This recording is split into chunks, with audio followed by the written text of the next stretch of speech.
everyone and welcome to our channel Grounded to Grow। जैसे कि कल business studies crash course class 12 में हमने नया चैप्टर स्टार्ट किया था प्रिंसिपल्स ऑफ मैनेजमेंट, और आज हम पढ़ने वाले हैं उसमें फेयोल्स प्रिंसिपल्स ऑफ मैनेजमेंट, जिसमें थे 14 प्रिंसिपल्स। तो फर्स्ट प्रिंसिपल है इसमें division of work. Division of work का मतलब क्या होता है कि लाइक सपोज हमारे ग्रुप में एक टास्क आया, हमें बनानी है सपोज एक वीडियो, ओके। तो हमारे ग्रुप में 3 मेंबर्स थे, तीनों ने डिसाइड किया कि हमें क्या क्या करना है एज पर देयर स्किल्स। एक ने डिसाइड किया कि मैं कैमरा को हैंडल करूँगा, एक ने डिसाइड किया कि मैं लाइटिंग को देखूँगा, और तीसरे ने डिसाइड किया कि वो वीडियो में बोलेगा, ओके। तो तीनों ने डिसाइड कैसे किया, अपनी अपनी स्किल्स को देख के जिस फील्ड में वो स्पेशलिस्ट थे, ताकि जो उन्हें वीडियो बनानी है वो जो उसका आउटकम होगा वो बेस्ट और डिज़ायर्ड हो। तो सेम इसमें है divide the work among the field specialist, मतलब जो वर्क हमें करवाना है अपने एम्प्लॉय से, उसको उस फील्ड के स्पेशलिस्ट जो जिस फील्ड का स्पेशलिस्ट है उसको वही वर्क दिया जाए, ताकि वो उस वर्क को सबसे अच्छे तरीके से करे, हमारी ऑर्गेनाइजेशन के लिए हमें बेस्ट रिजल्ट्स मिले, जिससे हमारी ऑर्गेनाइजेशन में स्पेशलाइजेशन अचीव हो। स्पेशलाइजेशन का मतलब यहाँ पे 2 टर्म से हो सकता है, एक तो ऑर्गेनाइजेशन की टर्म्स में और एक पर्सनल टर्म्स में। ऑर्गेनाइजेशन की टर्म्स में कैसे, अगर हम हर स्पेशलिस्ट से काम करवाएंगे तो हमारी ऑर्गेनाइजेशन हर एक काम को बेस्ट तरीके से कर पाएगी, इसलिए वो स्पेशलाइज हो पाएगी। और पर्सनल टर्म्स में अगर हम फील्ड स्पेशलिस्ट से एक ही काम को बार बार करवाएं, उसे उसी फील्ड में ग्रो करने के लिए कहें, तो वो उस फील्ड का लाइक स्पेशलिस्ट हो जाएगा और भी ज़्यादा माहिर हो जाएगा, तो वो भी स्पेशलाइजेशन अचीव कर पाएगा। नेक्स्ट पॉइंट है अथॉरिटी एंड रिस्पॉन्सिबिलिटी। अब इसमें हमें पहले इन दोनों वर्ड्स का मतलब समझना है। अथॉरिटी का मतलब क्या होता है, राइट टू गिव ऑर्डर्स, मतलब हमारे पास या किसी भी एम्प्लॉय के पास पावर होनी चाहिए अपने जूनियर्स को ऑर्डर देने की, उनसे काम करवाने की। रिस्पॉन्सिबिलिटी का मतलब क्या होता है कि जो उसके जूनियर्स हैं वो अपने आप को ऐसा समझे कि हमें अगर ये काम दिया गया है तो हमें ये करना ही होगा, वो उसे लापरवाह तरीके से ना ले। अब इसमें नेक्स्ट लाइन है जो फेयोल ने कही थी कि we need to maintain a balance between both, that is authority and responsibility. मतलब अगर किसी एम्प्लॉय को अथॉरिटी दी जाती है तो सेम लेवल की रिस्पॉन्सिबिलिटी भी उसके पास होनी चाहिए। अगर ऐसा ना हो, सपोज इसके 2 केस हो सकती हैं, या तो हो कि अथॉरिटी ज़्यादा हो रिस्पॉन्सिबिलिटी कम हो, या फिर अथॉरिटी ना हो और रिस्पॉन्सिबिलिटी ज़्यादा हो। तो हम इन दोनों केसेस को लेते हैं। पहला केस है अथॉरिटी ज़्यादा है और रिस्पॉन्सिबिलिटी नहीं है। सपोज हमने किसी एम्प्लॉय को अथॉरिटी दे दी कि तुम जो चाहे कर सकते हो और तुमसे कोई कुछ नहीं पूछेगा, तो वो अपनी मनमर्जी करेगा, ऑब्वियसली करेगा। तो इससे क्या ऑर्गेनाइजेशन के गोल अचीव हो पाएंगे? नहीं हो पाएंगे। नेक्स्ट केस हम लेते हैं कि किसी एम्प्लॉय को हमने अथॉरिटी तो दी ही नहीं और सारी रिस्पॉन्सिबिलिटी दे दी, मतलब हमने उसे पावर तो दी ही नहीं कि तुम ये रिसोर्सेज ले सकते हो, ये रिसोर्सेज ले सकते हो, लेकिन रिस्पॉन्सिबिलिटी दे दी कि तुम्हें हमें काम करके देना है। क्या वो कर पाएगा काम? नहीं कर पाएगा, तो ये भी फेल। इसीलिए कहा गया है कि we need to maintain a balance between authority and responsibility. This is very important that we need to maintain a balance between authority and responsibility for the proper functioning of any organization.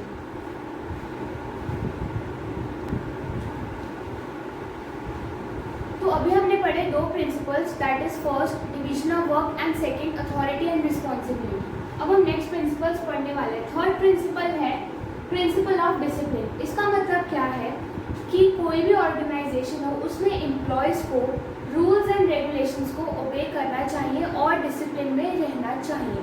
Simple.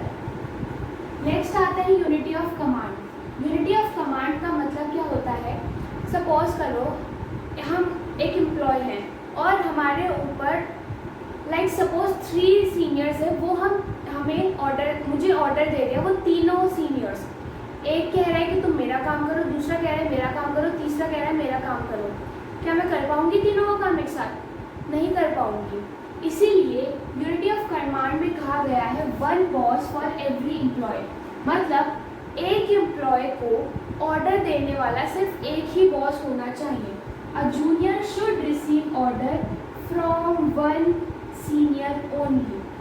Okay, इसका मतलब क्या हुआ कि अगर मैं एक employ हूँ तो मुझे सिर्फ एक ही सीनियर से ऑर्डर मिलने चाहिए और मैं उसी को ओबे करूँ। ऐसा नहीं है कि 3-4 सीनियर्स आ जाएंगे, तू मेरा काम कर, तू मेरा काम कर, नहीं, हमें सिर्फ एक ही सीनियर से ऑर्डर मिले और हम उसी को फॉलो करें।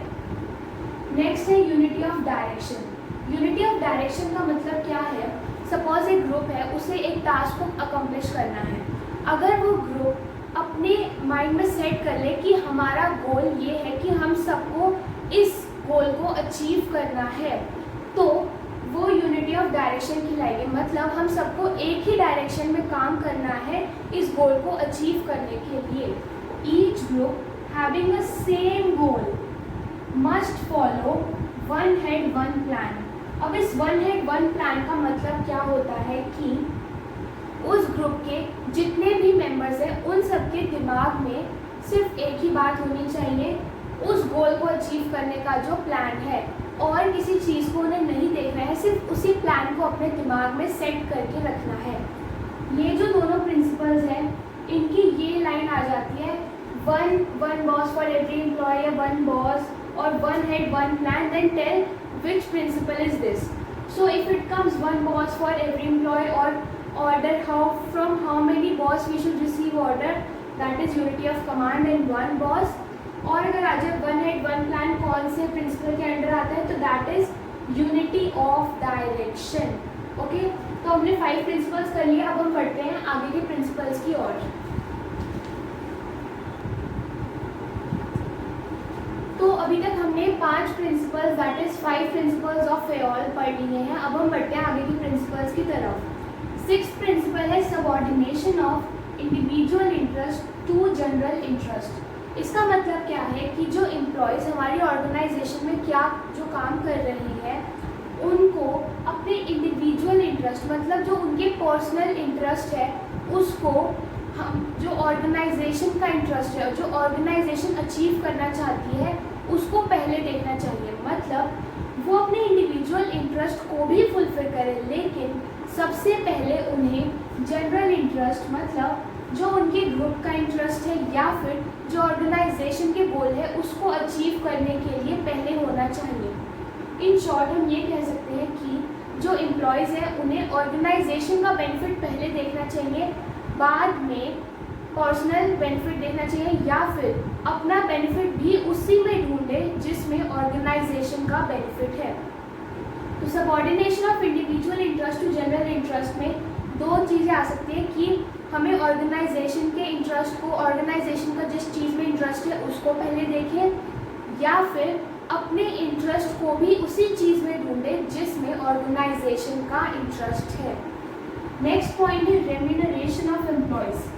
एक एग्जांपल लेते हैं, लाइक सपोज मैनेजर लेवल पे 2 एम्प्लॉयज़ काम कर रहे हैं डिफरेंट डिपार्टमेंट्स के, एक मैन है एक विमेन है। ओके, तो एक को दी जा रही है 50,000 सैलरी पर मंथ और एक को दी जा रही है 40,000 salary per month just because she is a women, she is a female. Why? ये जेंडर बेस पे जो डिस्क्रिमिनेशन होता है, अगर ये होगा, लाइक सपोज उस फीमेल को पता चला कि जो मेरे काउंटर पार्ट कलीग है उसे 50,000 मिल रहा है और मुझे 40,000 just because I am a female, तो क्या उसके मन में डिस्क्रिमिनेशन की जो फीलिंग होती है वो नहीं आएगी? क्या उसका मन नहीं करेगा कि मैं क्यों करूँ काम जब उससे 50,000 दे के करवा रहे हो, मुझसे 40,000 दे के करवा रहे हैं? तो ये फीलिंग एम्प्लॉयज़ के मन में ना आए, इसीलिए हमें लेवल या रैंक के हिसाब से या पोजीशन के हिसाब से फेयर वेजेस देनी चाहिए।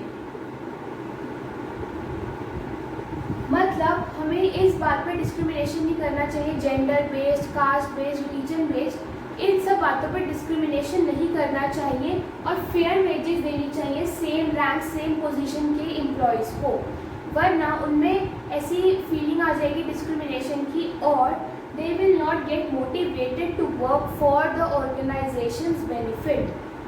नेक्स्ट पॉइंट है centralisation and decentralisation.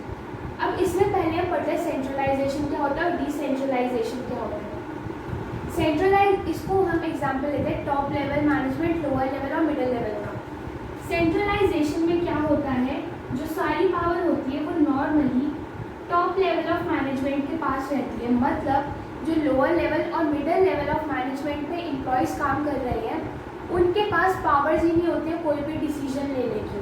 Like suppose manager जो है, जो मिडिल लेवल पे काम करता है, उसने सोचा कि यार मेरे डिपार्टमेंट में तो बहुत कम लोग हैं, मुझे उन्हें एम्प्लॉय करना चाहिए। लेकिन अगर उसके पास पावर ही नहीं होगी तो क्या वो ये कर पाएगा? उसे सीधा जाना पड़ेगा टॉप लेवल पे, मतलब एमडी, चेयरमैन, सीईओ वगैरह के पास कि प्लीज़ मेरे डिपार्टमेंट में इतने एम्प्लॉयज़ मुझे चाहिए, तो उनके लिए हायरिंग स्टार्ट करवा दो। It is a lengthy process, yes. और ये टॉप लेवल के लिए भी बहुत मुश्किल हो जाएगा कि हर एक छोटी छोटी प्रॉब्लम्स को वो ही सॉल्व करे, बिकॉज उनका जो मेन फोकस होता है वो होता है ऑर्गेनाइजेशन के गोल सेट करना, उसका वेलफेयर सर्वाइवल देखना, ना कि हर एक छोटी चीज़ को देखना। अगर जो टॉप लेवल है वो हर एक चीज़ को देखेगा तो वो अपने जो मेन गोल है उसको अचीव नहीं कर पाएगा। वही डिसेंट्रलाइजेशन में क्या होता है, जो यहाँ पे सारी पावर टॉप लेवल के पास कॉन्सेंट्रेटेड थी, इसमें डिसेंट्रलाइजेशन में टॉप लेवल अपनी पावर्स को डिस्ट्रीब्यूट कर देता है।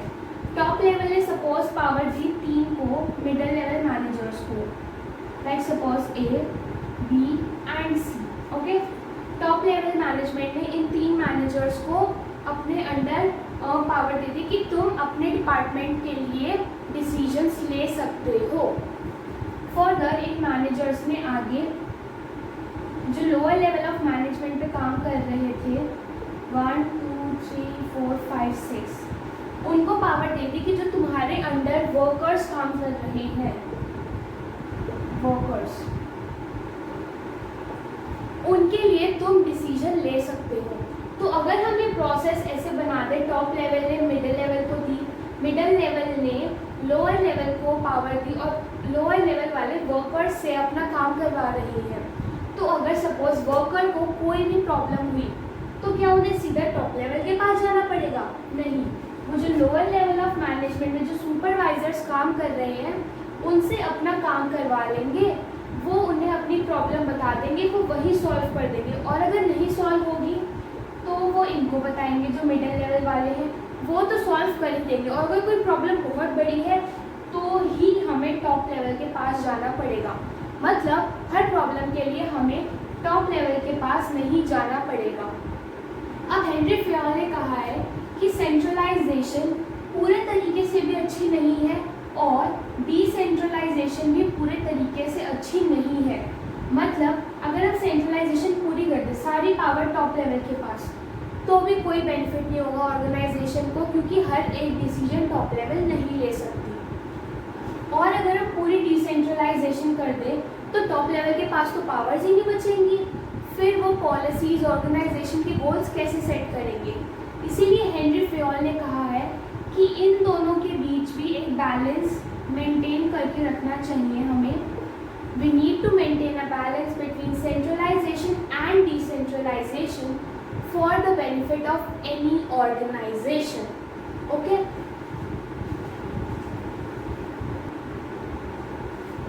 तो अब हम आगे बढ़ते हैं। लास्ट प्रिंसिपल हमने पढ़ा था सेंट्रलाइजेशन एंड डिसेंट्रलाइजेशन। अब नेक्स्ट प्रिंसिपल है स्केलर चेन। स्केलर चेन का मतलब क्या होता है? A line of authority moving from high to low rank. इसका मतलब क्या होता है कि हमने एक एग्जाम्पल लिया है, ये लोअर लेवल पे काम कर रही हैं ये दोनों, ये मिडिल लेवल पे और ये टॉप लेवल पे। सिमिलरली ये दोनों मिडिल पे और ये दोनों लोअर पे।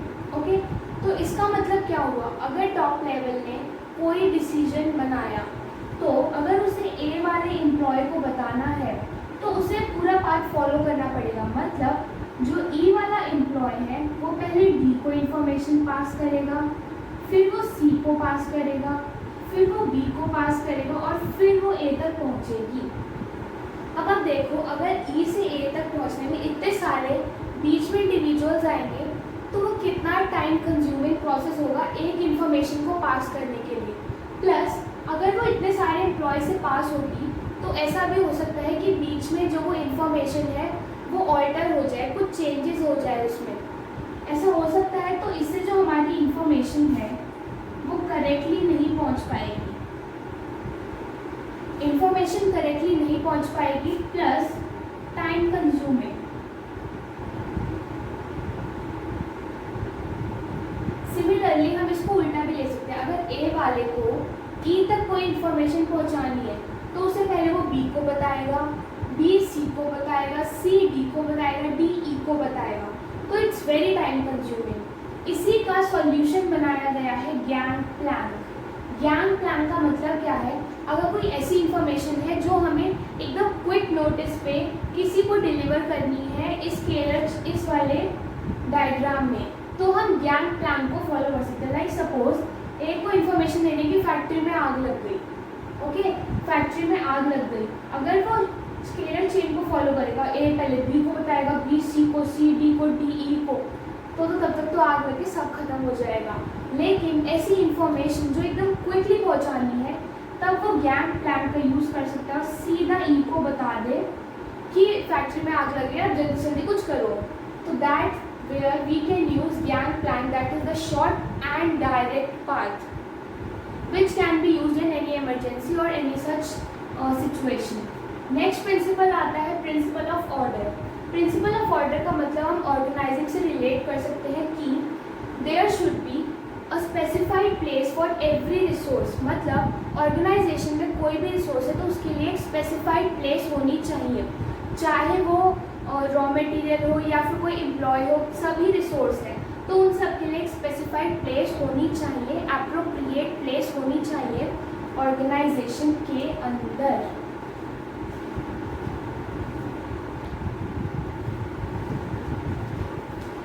तो अब हम पढ़ेंगे लास्ट 4 प्रिंसिपल्स ऑफ फेयरऑल।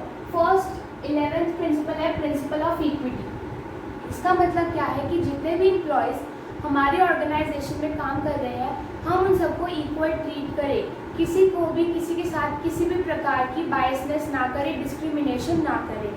जैसे हमने पढ़ा था रेम्यूनरेशन ऑफ एम्प्लॉयज़ में कि सबको इक्वल ट्रीट करके इक्वल वेजेस मिलनी चाहिए। नेक्स्ट है stability of tenure of personnel. इसका मतलब क्या है? पर्सोनल मतलब एम्प्लॉयज़, और टेन्योर का मतलब होता है time period for which they work in our organization। मतलब कि जो एम्प्लॉयज़ हमारी कंपनी में काम कर रहे हैं, ऐसा ना हो कि हम उन्हें हर 1 महीने में या हर 2 महीने में निकाल दें जॉब से। उनका जो टेन्योर है हमारी कंपनी में काम करने का, वो स्टेबल होना चाहिए। मतलब ऐसा कि अराउंड कुछ होना चाहिए कि 1 साल तक तो वो रहेंगे, उसके बाद वो जा सकते हैं। क्योंकि अगर हम उनको बहुत जल्दी रिप्लेस करेंगे तो पहला हमें नेगेटिव इसका इफेक्ट क्या मिलेगा? पहला तो हम इतनी जल्दी क्या पता न्यू एम्प्लॉयज़ ना ढूंढ पाए। दूसरा, अगर हम इतनी जल्दी एम्प्लॉयज़ को निकाल देंगे तो वो अपनी स्किल्स को डेवलप नहीं कर पाएंगे और ऑर्गेनाइजेशन को समझ के हमारी ऑर्गेनाइजेशन के लिए बेनिफिट नहीं कर पाएंगे। तीसरा, अगर हम इतनी जल्दी न्यू एम्प्लॉयज़ को रिक्रूट करेंगे तो जो हर न्यू एम्प्लॉय आएगा उसे हमें अपनी ऑर्गेनाइजेशन के बारे में समझाना पड़ेगा, उसे उसके नेचर के हिसाब से अडेप्ट होने में टाइम लगेगा। अगर हम उसे वो टाइम ही नहीं देंगे तो वो ऑर्गेनाइजेशन के लिए रिसोर्स नहीं बन पाएगा, जिससे ऑर्गेनाइजेशन को लॉस होगा। नेक्स्ट पॉइंट है इनिशिएटिव। इसका मतलब क्या है कि जो टॉप लेवल और मिडिल लेवल ऑफ मैनेजमेंट है उसे लोअर लेवल, या फिर अगर कोई भी एम्प्लॉय कोई आइडिया देता है तो हमें उसके आइडिया को सुनना चाहिए। क्या पता वो आइडिया टॉप लेवल के मन में ना आ पाए जो उस एम्प्लॉय ने हमें दे दिया, जिससे ऑर्गेनाइजेशन का बेनिफिट हो। प्लस जो ऑर्गेनाइजेशन है उसे ऐसे प्रोग्राम्स लॉन्च करते रहने चाहिए या ऑर्गेनाइज करते रहने चाहिए जिससे एम्प्लॉयज़ के मोराल को वो बूस्ट कर सके। अगर एम्प्लॉयज़ का मोराल बूस्ट रहेगा तो एम्प्लॉयज़ खुश रहेंगे और वो ऑर्गेनाइजेशन के लिए और अच्छे। तो इन 14 प्रिंसिपल्स के लिए जो हमारे पास मेमोरी टेक्निक है वो है डैड यू टू SRC सो ईजी। मतलब डैड आपकी वजह से SRC मेरे लिए बहुत आसान हो गया है अचीव करना। अब हम इसके हर एक लेटर को लेते हैं और प्रिंसिपल्स को रिकॉल करते हैं। फर्स्ट है डिवीजन ऑफ वर्क, ए से अथॉरिटी एंड रिस्पॉन्सिबिलिटी, डी से डिसिप्लिन, यू से यूनिटी ऑफ कमांड, यू से यूनिटी ऑफ डायरेक्शन, एस से subordination of individual interest into general interest, R से रेम्यूनरेशन ऑफ एम्प्लॉयज, सी से centralisation and decentralisation, S से scalar chain, O से order, E से equity, S से stability of tenure of personnel, I से initiative और E से एस्पेरेडिक corps. तो ऐसे आपको सारे प्रिंसिपल्स याद हो जाएंगे। डिवीजन ऑफ वर्क, वर्क को स्पेशलिस्ट के बीच डिवाइड करना ताकि हम स्पेशलाइजेशन अचीव कर सकें। और अथॉरिटी एंड रिस्पॉन्सिबिलिटी मतलब दोनों के बीच में बैलेंस होना चाहिए। बी से डिसिप्लिन, रूल्स एंड रेगुलेशंस को फॉलो करें। यू से यूनिटी ऑफ कमांड मतलब एक जूनियर को एक सीनियर ही ऑर्डर दे। यू से यूनिटी ऑफ डायरेक्शन मतलब one head one plan. S से subordination of individual interest into general interest. R से रेम्यूनरेशन ऑफ एम्प्लॉयज मतलब equal rank pay equal wages और फेयर वेजेस। सी से centralisation and decentralisation, there needs to be a balance between both. S से scalar chain, it is a path between high and low rank, जिसका alternative हमारे पास था gang plan. ओ से है order मतलब specified place for each and everything. E से है equity, हम एम्प्लॉयज़ को इक्वल ट्रीट करें। एस से है stability of tenure of personnel मतलब एम्प्लॉयज़ हमारे कंपनी में एटलीस्ट स्टेबल होने चाहिए, एटलीस्ट एक मिनिमम टाइम के लिए तो उन्हें स्टेबल होना ही चाहिए। आई से इनिशिएटिव और ई से esprit de corps, that is unity is strength.